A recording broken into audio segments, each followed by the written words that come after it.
Hello guys, आज हम WordPress के मॉड्यूल में देखेंगे कि हम टैक्स का फॉर्मेट कैसे अप्लाई करते हैं किसी भी प्रोडक्ट के ऊपर। मान लीजिए आपको टैक्स का लॉजिक अप्लाई करना है, टैक्सेस अप्लाई करना है, तो कैसे अप्लाई करेंगे। जैसे कि मान लो मुझे SGST CGST ये कॉन्सेप्ट अप्लाई करना है, IGST, तो वहां पे हम GST का लॉजिक कैसे लगाएंगे, टैक्स को कैसे इंप्लीमेंट करेंगे किसी भी प्रोडक्ट के ऊपर, ये पूरा लॉजिक मैं क्या करूंगा, क्लियर करूंगा। जिससे जब भी आप प्रोडक्ट को लें, परचेज करें, तो वहां पे चेकआउट करते समय या कार्ट पे आपको दिख जाएगा कि क्या आपके पास ऑप्शन आ रहा है, IGST या CGST क्या आ रहा है, ये पूरा प्रोसेस आप देख सकते हैं। तो चलिए हम स्टार्ट करते हैं, जिससे आपके सामने चीजें क्या होंगी, क्लियर होंगी। देखिए हमारा चेकआउट का पेज है। मैं आपको बता देता हूं, 2 प्रोडक्ट मैंने ऐड कर रखे हैं। यहाँ पे देखिए क्वांटिटी 2 दिख रही है, यहाँ पे ऐड है, और यहाँ पे ये दिख भी रहे होंगे, देखिए। और इसके अकॉर्डिंग प्राइस आ रहा है 36, क्योंकि इस प्रोडक्ट का प्राइस 18 रुपए मैंने दिया था, और उसके अकॉर्डिंग अगर 2 क्वांटिटी है तो 36 अपने को दिखा रहा है। प्रोसीड टू चेकआउट करेंगे तो चेकआउट पेज पे भी जा रहा है, मगर कोई टैक्स का लॉजिक नहीं है, केवल प्राइस है, और टोटल भी प्राइस के ऊपर ही क्या हो रहा है, बन रहा है।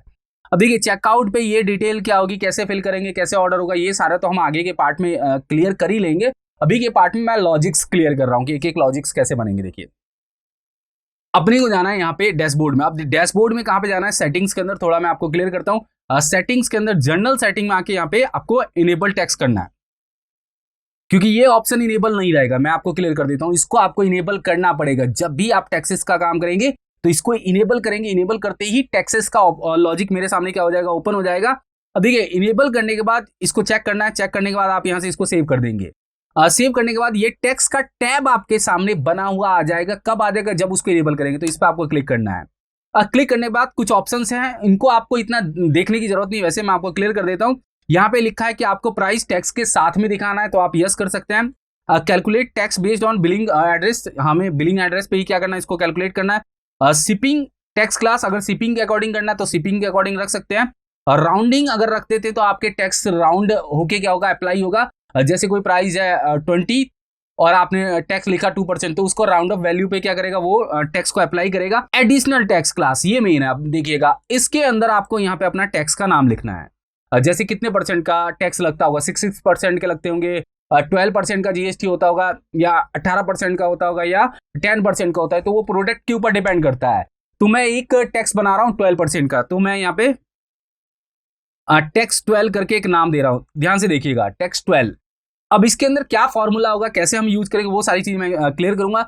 इन सेटिंग्स को आपको नहीं छेड़ना, जो इन नीचे की सेटिंग्स है वो वैसे की वैसी ही रखनी है, और यहां से आप इसको सेव कर देंगे।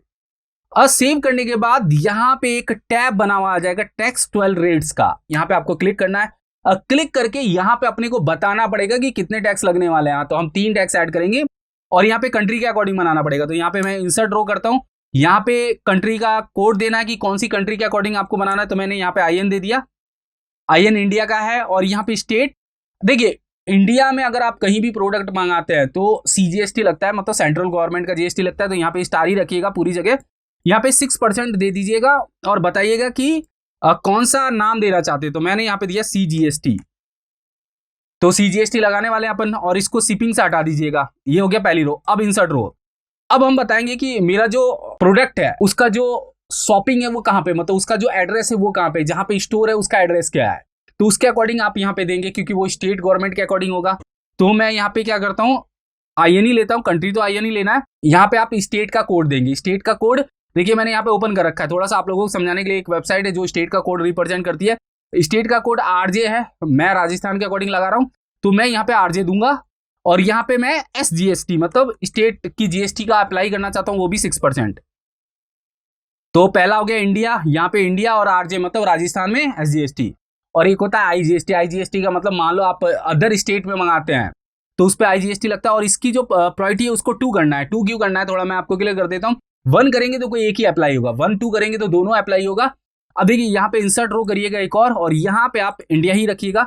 और अदर किसी स्टेट में आप अगर आप इसको बेचना चाहते हैं या सेल करना चाहते हैं तो उस स्टेट का नाम दे दीजिए। जैसे मैं यहाँ पे दिल्ली दे देता हूँ। देखिए जैसे मैंने यहाँ पे क्या दे दिया, दिल्ली दे दिया। और यहाँ पे मैंने लिख दिया कि ये जो पोस्टल कोड लिखने की जरूरत नहीं है, सिटी आपको लिखने की जरूरत नहीं है। और यहाँ पे 6% में दे रहा हूँ, और यहाँ पे मैं कर दूंगा IGST, और यहाँ से भी शिपिंग को हटा दूंगा एक बार, और यहाँ से सेव चेंजेस करूंगा। तो ये मैंने 3 फॉर्मूले बता दिए। एक देखिए इसके नंबर को थोड़ा चेंज कर दीजिएगा, 2 कर दीजिएगा, क्योंकि ये देखिए इन दोनों को 2 इसलिए कर रहा हूं कि कोई एक अप्लाई होगा इनमें से, या तो स्टेट वाला अप्लाई होगा, आप जिस स्टेट में हो उसी स्टेट के थ्रू आप ऑर्डर कर रहे हैं तो वो अप्लाई होगा। वो कौन सा होगा? SGST होगा, नहीं तो IGST होगा अगर अदर स्टेट में करते हैं। ये मैं आपको थोड़ा क्लियर करता हूं।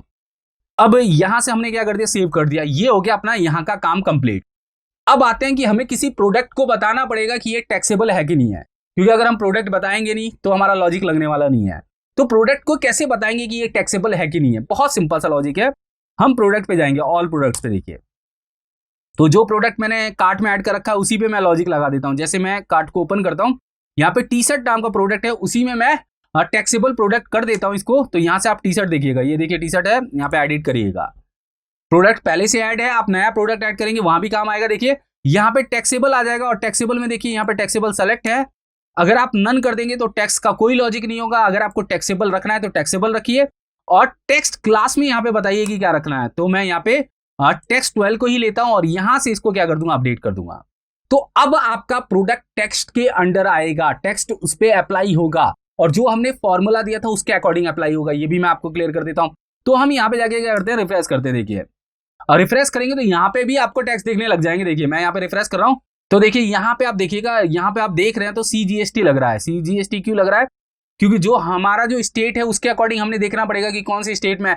देखिए अगर आप राजस्थान में तो राजस्थान के अकॉर्डिंग लगेगा, अगर राजस्थान में नहीं है और दिल्ली में भी नहीं है तो वो केवल CGST अप्लाई करेगा, क्योंकि प्रायोरिटी 2 अप्लाई नहीं हो पाएगी, क्योंकि दो अलग अलग हमने स्टेट दिया है। तो हम यहाँ पे चलते हैं चेकआउट वाले पे, वहां पे मैं थोड़ा आपको और क्लियर कर पाऊंगा। जैसे मैं चेकआउट पे गया, अब चेकआउट पे देखिए यहाँ पे दिल्ली दिया हुआ है, यहाँ पे दिल्ली है देखिए, और हमने जो ऐड किया है वो देख लेते हैं एक बार, क्योंकि थोड़ा लग रहा है कि हमने थोड़ा सा प्रोसेस में क्या कर रखी है, गलती कर रखी है। तो हम यहाँ से देख लेते हैं कि अपने टैक्स में क्या फॉर्मूला अप्लाई किया था 12 में। देखिए ये दिल्ली का कोड देना है अपने को। अब दिल्ली का कोड हमने गलत दिया। देखिए मैं यहाँ से क्या करता हूँ, दिल्ली का कोड देख लेता हूँ। देखिए दिल्ली का कोड क्या है, DL, तो अपने को DL पास करना पड़ेगा यहाँ पे, इसलिए वो क्या कर रहा है, प्रॉब्लम क्रिएट कर रहा है। तो मैं DL यहाँ से कर रहा हूँ और यहाँ से सेव कर रहा हूँ, क्योंकि दिल्ली है, और अगर हमारा यहाँ पे चेकआउट में दिल्ली आ रहा है तो यहाँ पे आना चाहिए था दोनों प्रोसेस। और मैं यहाँ पे रिफ्रेश करता हूँ जिससे आपके सामने दिखा पाऊँ। देखिए रिफ्रेश करने पे IGST और CGST आ रहा है, क्योंकि देखिए जो हमने स्टोर बनाया था वो हमने राजस्थान में बनाया था। अगर मैं राजस्थान में करूंगा तो SGST आएगा, अगर राजस्थान में नहीं करेंगे तो CGST और IGST ही अप्लाई होगा। अब देखिए मैं यहाँ से क्या करता हूँ, अप्लाई कर देता हूँ दिल्ली के अलावा। जैसे मैं यहाँ पे राजस्थान को ले लेता हूँ एक बार और क्लिक करता हूँ। जैसे ही क्लिक करेंगे तो यहाँ पे देखिए लॉजिक चेंज हो गया, यहाँ पे CGST और SGST। तो CGST तो फिक्स है। अब देखिए इस 36 का 6% आप देख लीजिएगा कितना आता है, उतना ये निकल के आ रहा है। ये मैं आपको क्लियर करता हूं। तो SGST और CGST कितना अप्लाई हो रहा है, 2 रुपीज अप्लाई हो रहा है, क्योंकि अब 36 के अकॉर्डिंग देखेंगे तो इतना ही होगा। ये मैं आपको क्लियर करता हूं। तो यहाँ पे ये क्लियर है कि अगर मैं अदर कोई स्टेट दूंगा, अदर कोई स्टेट देने का मतलब है जैसे कि मैंने कोई सिक्किम दिया, तो अगर सिक्किम हमारे फॉर्मूले में नहीं है तो केवल CGST अप्लाई होने वाला है। ये मैं आपको बता देता हूँ। फॉर्मूले में या तो फिर फॉर्मूले के हिसाब से आप वहां पे बना दीजिए। जैसे जो जो स्टेट का आप बनाना चाहते हैं तो स्टेट वाइज आप बना सकते हैं, स्टेट वाइज बना के रखिए। अदर स्टेट है तो अदर स्टेट में IGST रखिए और IGST के अकॉर्डिंग ही ऐड करिए। जैसे कि जस्ट एग्जांपल के लिए मान लिया जाए यहाँ पे सिक्किम है, तो मैं क्या करता हूँ, सिक्किम का कोड देख लेता हूँ। यहाँ पे देखिए SK कोड है सिक्किम का, तो मैं यहाँ पे SK को कॉपी कर लेता हूँ। यहाँ से यहाँ पे जाता हूँ, एक और ऐड कर देता हूँ। देखिए इंसर्ट रो में यहाँ पे जाके क्या ऐड कर देता हूँ, INE ले लेता हूँ। यहाँ पे ऐड कर देता हूँ, और यहाँ पे 6% ही होगा, और ये भी IGST का ही फॉर्मूले में आएगा, और इसकी भी प्रायोरिटी 2 सेव कर दीजिए। यहाँ पे देखिए अब मैं यहाँ पे जाके क्या करूंगा, रिफ्रेश करूंगा, और मैं आपको दिखा दूं कि रिफ्रेश करते ही मैंने यहाँ पे क्या किया है, सिक्किम किया है। तो यहाँ पे 2 आगे देखिए, CGST और IGST, क्योंकि देखिए अब अपने को स्टेट वाइज तो बताना पड़ेगा ना, स्टेट वाइज GST कितना है। तो बहुत सिंपल सा फॉर्मूला है। अपन क्या करते हैं, एक तो फिक्स रखते हैं CGST, क्योंकि सेंट्रल का है, बाकी हम स्टेट वाइज GST को क्या करते हैं, ऐड कर देते हैं। तो फॉर्मूले के हिसाब से अगर मान लो किसी प्रोडक्ट की GST 10% है, मान लो आपका कहना है कि मेरी 12% है ही नहीं है, तो आप एक और टैक्स बना सकते हैं। यहाँ पे देखिए, यहाँ पे टैक्स ऑप्शन में जाइएगा और यहाँ पे क्या करिएगा, जैसे टैक्स 12 है तो यहाँ पे टैक्स 10 बना दीजिएगा, और यहां से आप इसको सेव कर दीजिएगा। अब देखिए सेव करने के बाद जैसे ही आपने सेव किया, सेव करते ही क्या होगा, यहाँ पे टैक्स 10 का भी रेट्स आ जाएंगे। उसके अकॉर्डिंग फिर आप यहाँ पे इंसर्ट रो करिएगा। जैसे सिंपल सा सेम लॉजिक है, जैसे मैंने वहां पे ऐड किया इंडिया, यहाँ पे हम क्या करेंगे 5% करेंगे, क्योंकि 10% है तो CGST कितना होगा 5%। CGST हम यहाँ पे ले लेते हैं। देखिए CGST मैंने यहाँ पे ले लिया, प्रायोरिटी 1 ही रखता हूँ। यहाँ पे इंसर्ट रो एक बार और कर देता हूँ यहाँ पे, और यहाँ पे फिर मैं क्या करता हूँ IL ले लेता हूँ, और यहाँ पे RJ, और यहाँ भी क्या करता हूँ 5% दे देता हूँ, और यहाँ पे मैं कर देता हूँ SGST, और शिपिंग को मैं यहाँ से क्या कर देता हूँ हटा देता हूँ, और यहाँ पे सेव चेंजेस कर देता हूँ। 2 ही कर रहा हूँ, जिससे मैं आप लोगों को बता पाऊँ कि अगर राजस्थान के अकॉर्डिंग होगा तो आपको दिख भी जाएगा। और इसकी प्रायोरिटी 2 कर दीजिएगा, क्योंकि प्रायोरिटी आपने को चेंज करनी पड़ेगी। अगर सेम प्रायोरिटी सबकी होगी तो वो एक ही टैक्स अप्लाई होगा, वो मैं आपको क्लियर कर देता हूँ। तो प्रायोरिटी अपने को अलग रखनी पड़ेगी। अब प्रायोरिटी कब अलग रखनी पड़ेगी, जैसे 1 तो फिक्स है कि अलग है, मगर 2 के सारे बनाने पड़ेंगे, क्योंकि कोई एक ही अप्लाई होगा। ऐसा नहीं है कि राजस्थान का अप्लाई हो गया तो दिल्ली का भी अप्लाई होगा, नहीं। तो यहाँ पे प्रोसेस में 2 सेम रखना पड़ेगा। अब देखिए, अब मैं यहाँ पे जाके क्या करूंगा, प्रोडक्ट्स में जाऊंगा, ऑल प्रोडक्ट्स में। अब प्रोडक्ट्स में जाके जैसे जस्ट एग्जांपल के लिए मैं मान लीजिए यहाँ पे टी शर्ट है, तो टी शर्ट को ही एडिट करता हूँ, क्योंकि टी शर्ट पे ही मैं लॉजिक को अप्लाई कर पाऊंगा। मैं यहाँ से क्या कर देता हूँ, टैक्सेबल जो है ये ठीक है, मैं यहाँ पे 10 ले लेता हूँ। टी शर्ट पे ही अप्लाई करने का मतलब क्या है कि मैंने कार्ट में टी शर्ट ऐड कर रखा है, इसलिए मैं कह रहा हूँ, नहीं तो मुझे अलग प्रोडक्ट क्या करना पड़ेगा, ऐड करना पड़ेगा। और मैं यहाँ पे जाके क्या करूंगा, रिफ्रेश करूंगा। रिफ्रेश करते ही देखिए CGST लगा है और 1.8 आ रहा होगा, तो 5% लग गया होगा। अब यहाँ से देखिए, मैं अगर राजस्थान करता हूँ तो दोनों अप्लाई हो जाएंगे। अब दोनों कौन से हो गए, C और S दोनों, क्योंकि IGST तो मैंने ऐड ही नहीं किया उस फॉर्मूले में। तो IGST ऐड करेंगे तो आपको दिखेगा, नहीं तो नहीं दिखेगा। और यहां से आप प्लेस ऑर्डर ये सारा काम कर सकते हैं, तो वो तो मैं आगे की साइड आपको समझाऊंगा।